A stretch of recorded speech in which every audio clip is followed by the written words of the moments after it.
我已经41岁了，辞掉一份5年6个月的鸟工作，结束一段4年3个月23天的感情。最重要的是，我有存款了，所以我可以告诉你，我不想浪费任何的时间。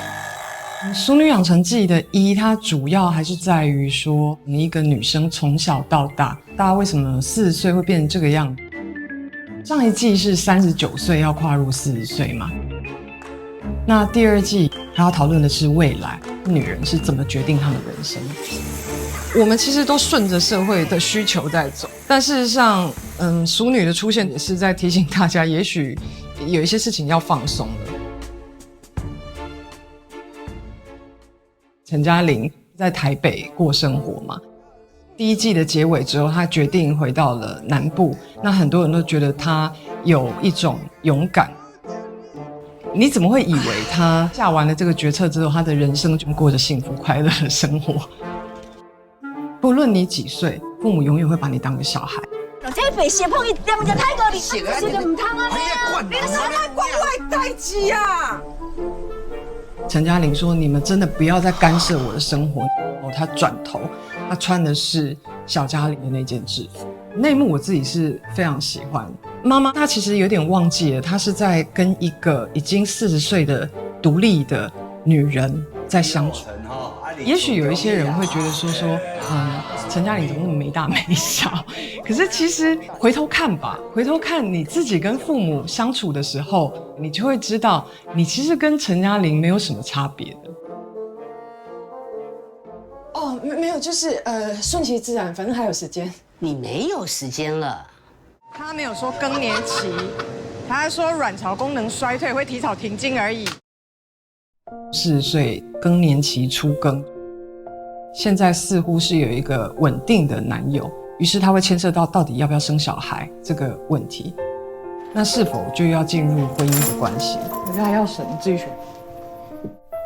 身体自主权，就是生养育小孩，它对女生的影响其实是多过于男性的。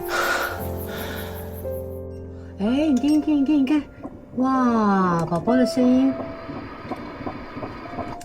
好健康啊！那从你开始决定要有小孩之后，就是每一个人都有权利来指责你或者来教导你。你连有心都不爱跟我讲。我有想过要跟你说。当时敢有？陈嘉玲其实有很大的困惑，为什么女人不能有那个自主权？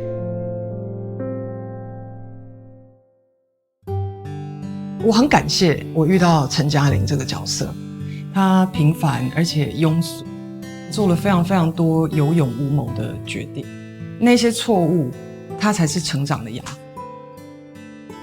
比方说，你到了30岁，你到了40岁，你到了50岁，诚实于你当下的选择，你会慢慢的从每一个阶段去学习陈嘉玲这个角色，她延缓了我成为一种进入一个典型角色的可能性。